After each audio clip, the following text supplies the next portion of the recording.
Before Darwin shocked biology, before capitalism found its cold logic, before society was explained like a machine, one man quietly asked a disturbing question. What if society evolves the same way life does? Not through kindness, not through fairness, but through survival. His name was Herbert Spencer, and his ideas would shape the modern world of him in ways he never intended. A thinker born outside the system, Herbert Spencer was born in 1820 in England into a world obsessed with order, hierarchy, and progress. Rare fact: Spencer never attended university and was largely self-educated. This outsider status mattered. He did not inherit ideas. He assembled them. Engineer of ideas, Spencer did not begin as a philosopher. Rare fact: he was trained as a railway engineer, working during Britain's industrial expansion. He learned to see systems, networks, forces, structures. Society, to him, looked less like a moral project and more like an engine. The mind that feared authority, Spencer deeply distrusted centralized power. Rare fact: he believed governments often disrupted natural social processes, creating dependency and stagnation. Helping too much, he argued, could weaken society. This idea would become explosive: evolution. Before Darwin, here is a rarely understood truth. Rare fact: Spencer used the concept of evolution before Darwin published On the Origin of Species. But Spencer's evolution was broader. It applied to biology, psychology, society, morality, knowledge itself. Everything evolved from chaos to order. Survival of the fittest. Spencer coined one of the most famous phrases in history. Rare fact: Herbert Spencer not. Darwin coined survival of the fittest. Darwin later adopted it. The phrase escaped Spencer's control, and the world would weaponize it. Society as a living organism. Spencer believed societies function like biological organisms. Rare fact: he compared governments to nervous systems and economies, two circulatory systems. If one part interferes unnaturally, the whole system suffers. This metaphor was powerful and dangerous. The moral paradox: Spencer did not see himself as cruel. Rare fact: he believed long-term compassion required short-term hardship. Intervening to save the weak, he argued, delayed progress. This logic would later justify immense suffering. The philosopher of laissez-faire, Spencer supported minimal government. Rare fact: he opposed welfare, public health care, and compulsory education, not from hatred, but from evolutionary logic. Forced help, he believed, corrupts natural development. Fame without comfort. Spencer became internationally famous. Rare fact: he was one of the most widely read philosophers of the 19th century, especially in the United States. Yet he lived with chronic illness, anxiety, and depression. A mind obsessed with strength lived in a fragile body. The idea that would escape Spencer believed evolution led toward harmony and cooperation. But others heard something else: competition, elimination, justification. By the end of chapter 1, one thing is clear: Herbert Spencer did not merely describe the world.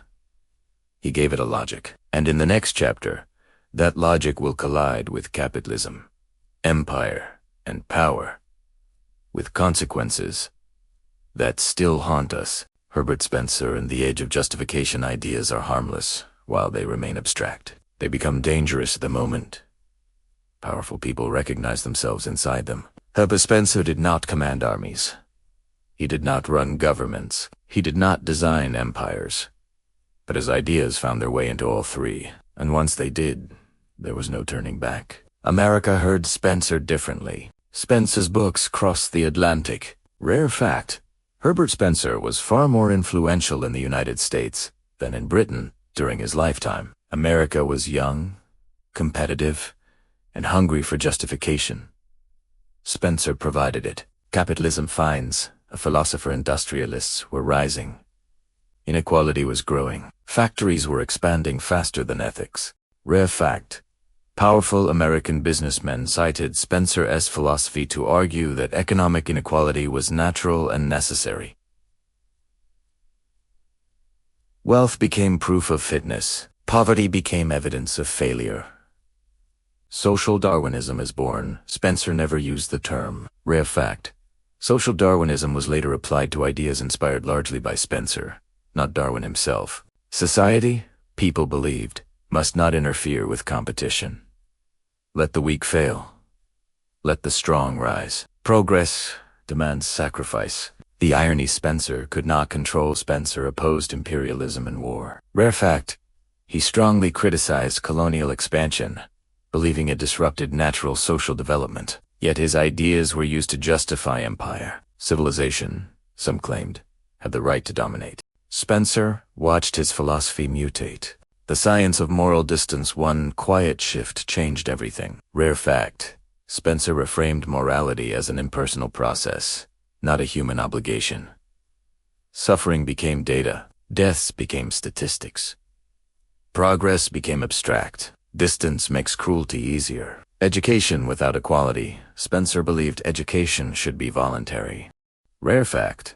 He opposed state-funded education, arguing it interfered with natural selection of abilities. Access to knowledge became another battlefield. The man who feared the state. Spencer believed government power grows dangerously fast. Rare fact. He warned that welfare states would create dependence and reduce individual responsibility. This argument still dominates political debates. A world moving too fast. As Spencer aged, the world accelerated. Factories multiplied. Cities swelled. Poverty deepened. Rare fact. Spencer began expressing doubts about how his ideas were being applied. But the logic had escaped him. The philosopher becomes uncomfortable. Spencer's popularity peaked, then declined. Rare fact. He grew increasingly isolated, disturbed by interpretations of his work. The thinker who described evolution could not evolve fast enough himself. The cost of system thinking. By the end of chapter 2, a pattern emerges. When humans are treated as systems, when suffering is explained instead of addressed, when progress is valued above dignity, ideas stop being neutral. They choose sides, and in the final chapter, we'll confront Spencer's legacy. What sorbibus? What must be rejected, and why his shadow still lingers in modern debates about freedom, inequality, and power. Ideas do not die when their creators do. They wait. Herbert Spencer did not live to see the full consequences of his influence. But the world kept moving, and it carried his logic with it, sometimes proudly, sometimes secretly. When the world turned against him by the end of Spencer's life, the mood had changed. Rare fact. As the 20th century approached, Spencer's popularity collapsed almost overnight. New generations blamed his ideas for cruelty disguised as progress. Evolution had become an excuse, and excuses always age badly. The silenced after fame. Spencer spent his final years withdrawn. Rare fact. He suffered from chronic illness, insomnia, and nervous exhaustion, often unable to work. The man who explained society felt overwhelmed by it. A thinker left behind. Philosophy moved on. New thinkers challenged the idea that society should mirror biology. Rare fact. Spencer died believing his life's work was misunderstood and possibly misused. History would prove him both right and wrong. The idea that would not die even as his name faded. His logic survived. Rare fact. Arguments against welfare, state aid, and regulations still echo Spencer's core beliefs. The language changed. The structure remained. Modern echoes today. Spencer is rarely quoted, but often followed. When poverty is called personal failure. When inequality is labeled natural. When suffering is dismissed as necessary. Spencer is there. Quiet. Unacknowledged. Influential. The moral problem. Spencer believed progress was neutral. History disagreed. Rare fact.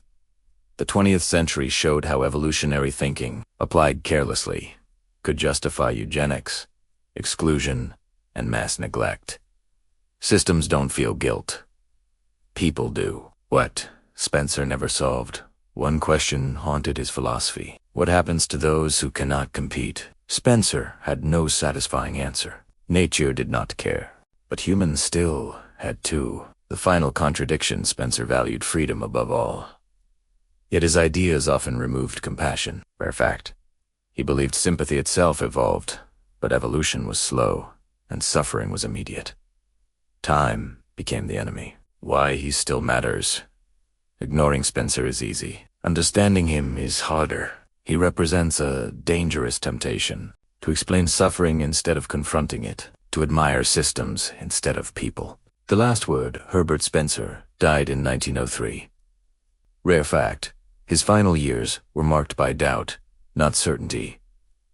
A fitting end, because Spencer's philosophy was never about answers. It was about processes.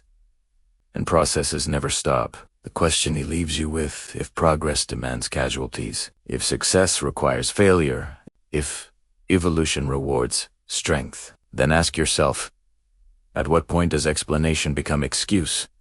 And who decides the cost?